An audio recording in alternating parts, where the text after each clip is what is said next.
মুর্শিদাবাদ জেলার অত্যন্ত ঐতিহ্য প্রাচীন শিব মন্দির কান্দির রূপপুরের রুদ্রদেব মন্দির।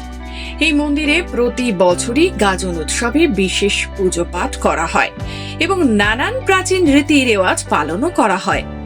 গাজন উৎসবের দিন ভোরবেলা থেকে শুরু করে গাজন সন্ন্যাসীরা মন্দির প্রাঙ্গণে সং সেজে নাচ করেন, পাশাপাশি একাধিক কলা কৌশল দেখান তারা।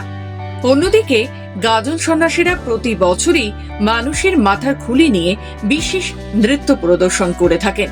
প্রতি বছরই একটি করে নতুন মানুষের মাথার খুলি নিয়ে আসা হয়, যাকে স্থানীয় ভাষায় কাঁচা মরার মাথা বলা হয়।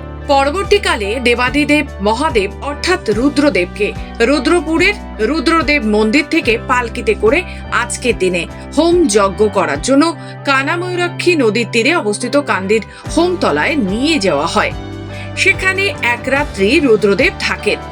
দেবাদিদেব মহাদেব সেখানে বিশেষ পুজো পাঠ, বলিদান এবং দাদুরঘাটা করা হয় এবং পরের দিন আবারও পালকিতে করে শহরের মধ্যে দিয়ে নিজের বাড়ি অর্থাৎ রূপপুরের রুদ্রদেব মন্দিরে ফিরিয়ে নিয়ে আসা হয় দেবাদিদেব মহাদেবের বিগ্রহকে। প্রাচীনের রীতি আজ কান্দির এক আবেগ এবং ঐতিহ্যে রূপান্তরিত হয়েছে।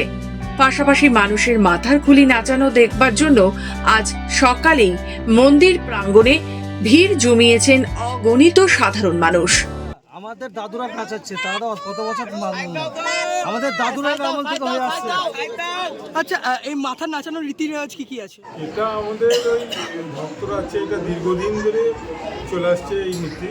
হ্যাঁ, আমাদের যারা বয়োজ্যেষ্ঠ আছে তারা সব এটা হয়ে যাচ্ছে এই নীতি অনুসারে এইভাবেই চলছে। হ্যাঁ, আসে মরার মাথা খাওয়ানো হয় বাবার সামনে। মরা মাথা নাচানো দেখতে এসেছিলাম। প্রতি বছরই কি আসা হয়? প্রতি বছরই আসে। কেমন লাগলো দেখে? ভালো লাগলো, সুন্দর।